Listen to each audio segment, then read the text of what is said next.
Hi, ladies. We are going to talk about menopause today. All of you that have gone through menopause or are approaching menopause are going to hopefully learn from my experience and how I went through it. And here I am, surviving and thriving. So stick around and let's get started. First of all, let's understand the symptoms because sometimes, especially when you're approaching menopause, you don't really know what is going on. You know that there are things happening in your body. It can be scary. Anyway, so let's review. I'm going to read this part. Hot flashes and night sweats, mood swings and irritability, sleep disturbances. Oh, yes. Weight gain or slower metabolism, decreased libido, and vaginal dryness. So just understanding what's happening and recognizing the symptoms can make it easier to cope with what's happening to your body. Anxiety comes along when you just don't know what is happening. I knew very little about menopause when I first started having symptoms. My mother, I grew up in an era where no one mentioned menopause.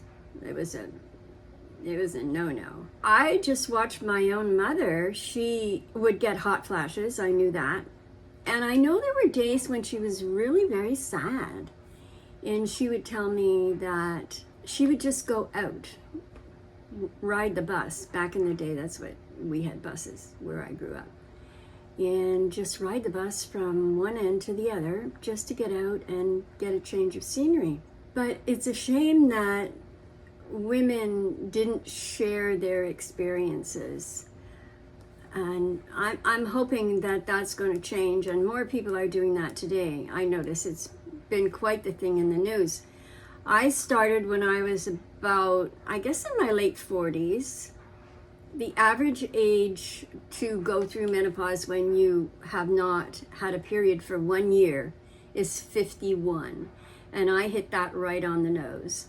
And that, my friends, is where things start happening.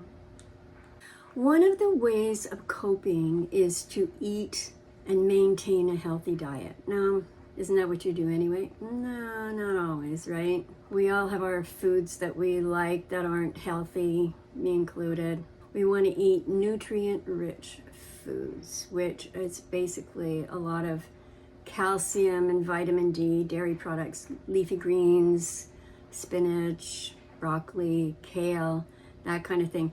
And that protects your bones, which tend to the density of your bones tends to lessen during this period of our lives. Eating more fruits and vegetables, well, that's just, shouldn't we be doing that anyway? And avoiding any trigger foods. And those would be, this is if you're not on hormones. If you're not on hormones and you're just trying to deal with your hot flashes on your own, spicy foods, caffeine, alcohol, any of that is going to increase your hot flashes and disrupt your sleep. Now, in my case, about a year or two into menopause, I became both dairy and gluten intolerant. Now, is this a result of menopause? I don't know. But apparently it's quite common that as we age, our bodies do have these intolerances. And neither of these were diagnosed by a doctor. I had to figure it out by myself. When I went to the doctor and told her I was having problems with, not digesting dairy, that was the first one that came up, was dairy. And I would have terrible cramps and spend hours in the bathroom. And all she said to me was, Linda, just eat more fiber. But that did not solve the problem. And at that point, I was eating cheese and milk on my cereal in the morning. At the same time, around the same time, I became pre-diabetic. When I had my blood work done, my cholesterol had gone up and I had gained weight. What a mess. Well, I went to a dietitian because of the pre-diabetes, and I was telling her about these symptoms I was having, and she said, I bet that you are dairy intolerant. And by the way, let's get your vitamin D blood work done, because as all this is just passing through your system and it's taking away all the nutrients of whatever it was that you ate along the same time, in the same day. So really, you're not getting any of those nutrients from your system. Sure enough, I had my blood work done and my vitamin D was so low. She gave me, the doctor gave me humongous tablets to take to boost up that vitamin D. And that made a big change. When I was vitamin D deficient, I could barely get off the couch. I was so tired all the time. I had absolutely no energy. With that being said, eating properly just made it even more important for me to feel good during the day. And that's where that stands. And then, of course, getting your bone density. In addition, your bone density test, I think that's called a DEXA something or other. And obviously getting your mammogram and all your blood work done is really important at this age. By the way, I'm not 48 anymore or 51. I am now 78 years of age and I've survived. So if I can survive and thrive, you can too. Exercising regularly also helps. And really, unless you're an athlete, who the heck likes to exercise, right? Cardio, walking, running, biking, swimming, all of those things improves your heart health. The only thing that I like doing out of that is walking. And living in Florida, walking 12 months of the year is impossible because it is so darn hot. I did belong to a gym and go and walk on the treadmill, and walking on the treadmill is the most boring thing you could ever do. So I prefer to walk outside. We have 2 dogs and I prefer to walk outside, and that only happens part-time in the year. So I did purchase a foldable treadmill. So you can store that underneath your bed or underneath a sofa, or you can even stand it up against the wall. So it's not intrusive in your decor. So I did use the treadmill quite often, and then I fell off it one day. So that's another video that I did. I did fall off it. And I haven't really used it a lot since then. I don't like to go on it if my husband is not home. If I fall, then who's here to see, to help? No one. But I have to say that treadmill is quite good. I like it. It was inexpensive. It was only around $200. I'll leave a link in the description in case you're interested. The next point is to stay hydrated. I'm not a big drinker.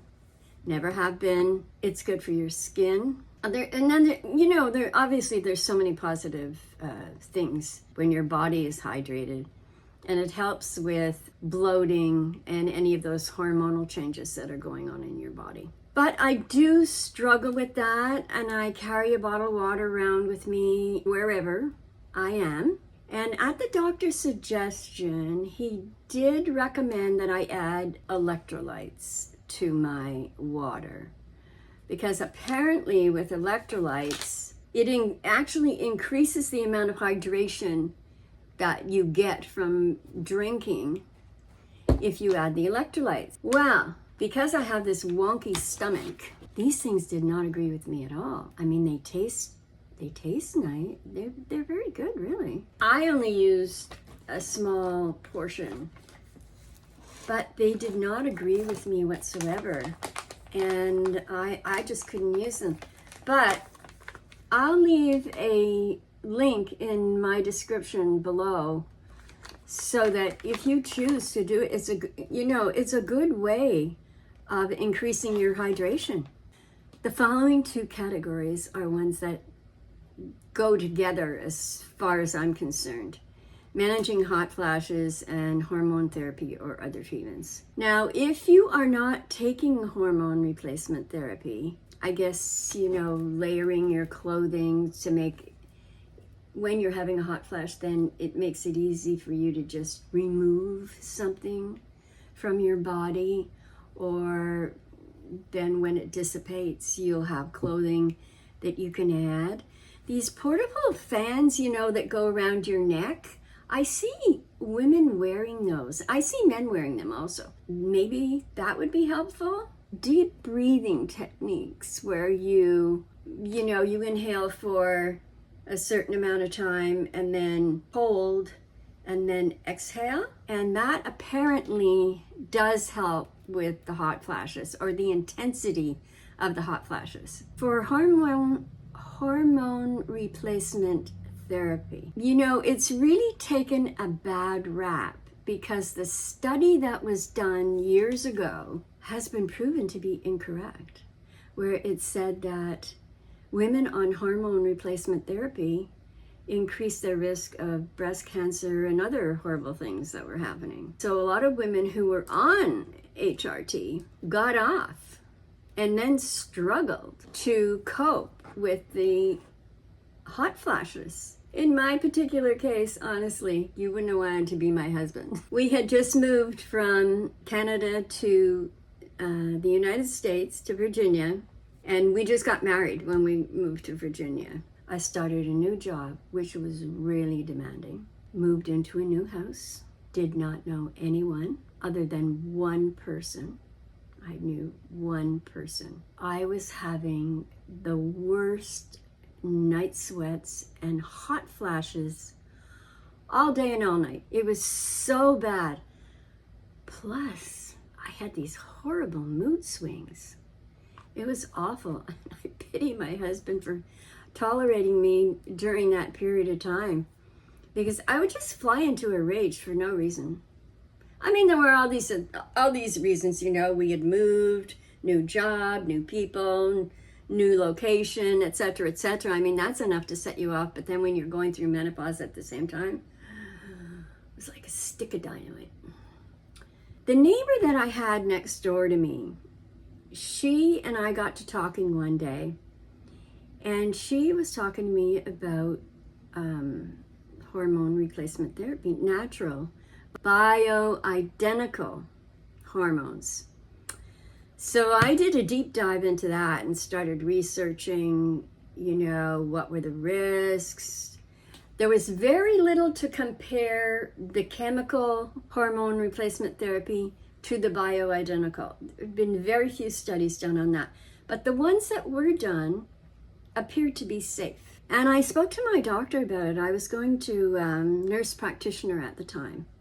And personally, I did not have any history of cancer like in my mother's generation, her or her sisters. No one had cancer, breast cancer. So, you have to weigh the pros and cons of quality of life versus your risk factor. And obviously your doctor can help you with that discussion. I chose to do it.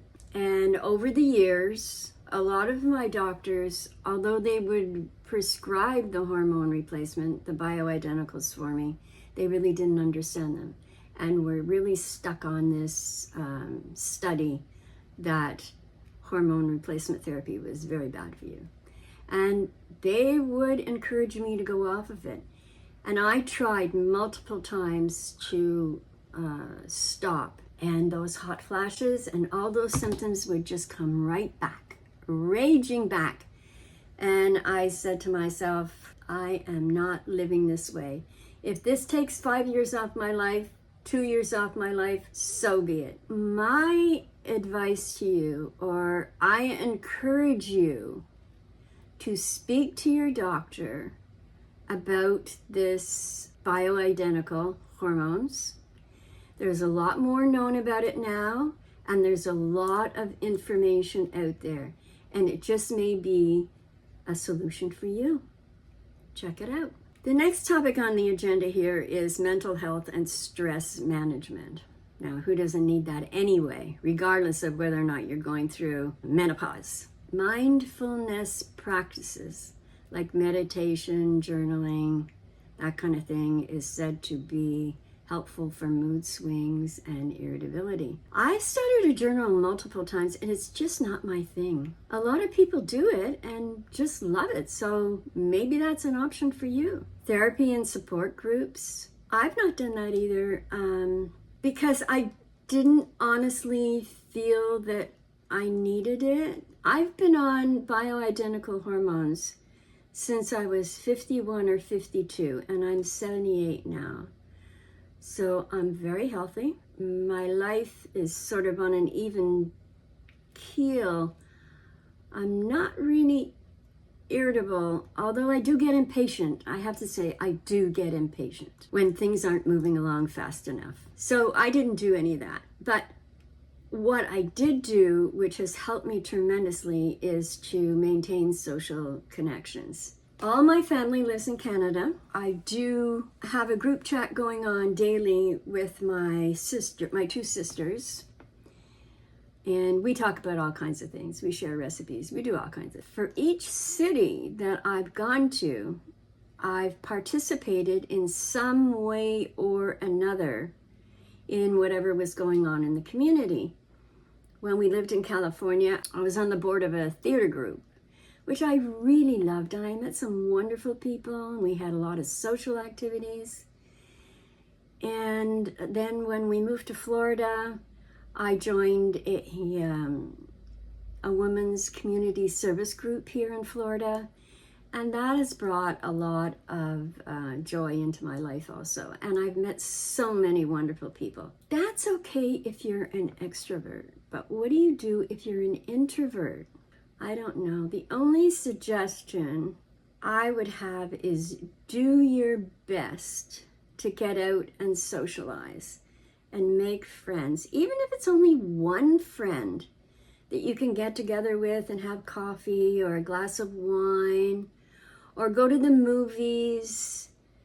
Sometimes we don't always have our family around for that support that we need, and it is very important. I watched my mother, who was an introvert, lived in the same house for 30 some odd years, and when she left, she did not have one friend. Now, she did things with my dad when he was living because he was more of an extrovert, and he would take her places and do things. And, she was an introvert and pleasant if you met her, but not one that would go out of her way to seek adventure or friendship with anybody else. I watched my mother deteriorate over time without any social interaction after my dad passed away. If you are that introvert, do your best to get out and somehow get involved. Next topic, get adequate sleep. I consider myself an expert in this department. I've had so much trouble with sleep over the years, you have no idea. Create a bedtime routine. I've done that. I go to bed at the same time every single night. Go to bed, read for 20 minutes, shut off the light, keep your bedroom cool. I do that too. We turn our AC down to 73 when we're sleeping at night, which is, it's at 78 during the day. So it's a good 6 degrees, 5 degrees less. We have the overhead fan on, and weather permitting, we open the window. And when we've lived in cooler states, we've done the same thing. We've opened the window. Bedroom has been cold in some cases. Consider melatonin. I've considered melatonin. I've taken melatonin, and melatonin has done nothing for me except give me weird dreams and make me really groggy in the morning. Initially, shortly, after menopause set in, I would fall asleep quickly, but then wake up like every hour on the hour. I would go back to sleep, but I would And when I get up in the morning, I did not feel like I had a good night's sleep at all. If you're listening to this, you got this far, you know that sleep is so important to having a good day the next day. I've tried all the products there is for sleeping. Melatonin, that I didn't find that I went to sleep any quicker. I didn't stay asleep. And it made me really groggy in the morning. Cough syrup, with whatever that makes you sleepy. And I tried that, but that is really not a good idea. And it has lasting side effects, which it's just not good for your body. The pills that you take when you're traveling, for nausea and just motion sickness, I've tried those. Now, they do work to a certain extent, but if you Google that, you'll see over time that is not good for your body either. I mean, it's okay for a once in a while thing, but you can't really take that for an extended period of time. Ambien, I've tried Ambien. My doctor, because I've been complaining for so many years. Finally, I said, okay, I'll try it. Well, it works wonderfully. However, again, do I really want to be addicted to Ambien? No, not at all. And then there was another one, I think it's called trazodone or something like that. It's an antidepressant, and the side effect is that it will make you sleepy. Now, I have a friend here, and she takes trazodone and does wonders for her. Didn't do anything for me. Magnesium pills. The side effects of magnesium pills, for some people, me being one, is that it gives you cramps. And again, you're spending a lot of time in the bathroom. So, nope, that did not work for me. So I tried magnesium foam, because that's not going in through your digestive system. You're putting it on your body, your skin. No, that had the same side effect as the magnesium pills. However, I'm happy to tell you that I found this product. It is magnesium, and it has in it magnesium sulfate. That has helped me so much, you have no idea. So when I first started taking it, I was using maybe about a quarter of, and has gradually decreased to, I'm using probably just a dime size right now. And I apply it to the bottoms of my feet every night before I go to bed. Let that soak in, and then wear socks. It's very glamorous looking, I must say, but it works for me, and that's the most important part. I fall asleep really easily. I do wake up to go to the bathroom because I am 78. So I think anybody at my age is going to need to get up and go to the bathroom. I just love it, and I've discussed it with my doctor. I've discussed all these things with my doctor, as I think you should also. Don't take anything without checking with your doctor to see what kind of side effects that it could have. Everything has side effects, but this one I found is really the best thing that works for me. Again, I'll leave a link in the description, and if you're interested, you can pick it up. The last thing I want to mention today is about self-care and rest. I'm so used to working my entire life. I was so used to just being on the go all day, coming home, making dinner, and then you've got laundry, housework, and all that. And that's not to say that my husband didn't help me out with that. He did. Everything except meal making, I might add. So if there was any improvement to be made there, I'd like a chef. Personally, I have a small seamstress business going here. I started that when we moved to Florida because I was busy enough. I was busy enough when we lived in other locations, but here I didn't know anybody and it was too hot to really go out. I started a small seamstress business and that's worked out quite well. I have several regular customers. I really don't take on any new customers at this point. I have regular customers and it's really nice to see them when they come over to visit me and bring me clothes for alterations. Also, as I mentioned earlier, I belong to a women's club, so I'm getting so much enjoyment from that women's club. The ladies are just so nice. There's social activities, in addition to doing community projects, which I love doing. There's social activities, which I try to participate in those as much as possible. It's not always possible, but I do try to participate when I can. And I'm chairing 2 committees over there, so I'm just loving that. In the evening, I sometimes knit. When we lived in Washington State, which is where we lived before we moved to Florida, I was doing lap blankets. And in Washington State, I donated them to a cancer hospice center. And here, for the first year or 2, I was still doing lap blankets and I was donating them to one of the assisted living centers that we have here. Not so much now since I joined the women's club because that really keeps me busy.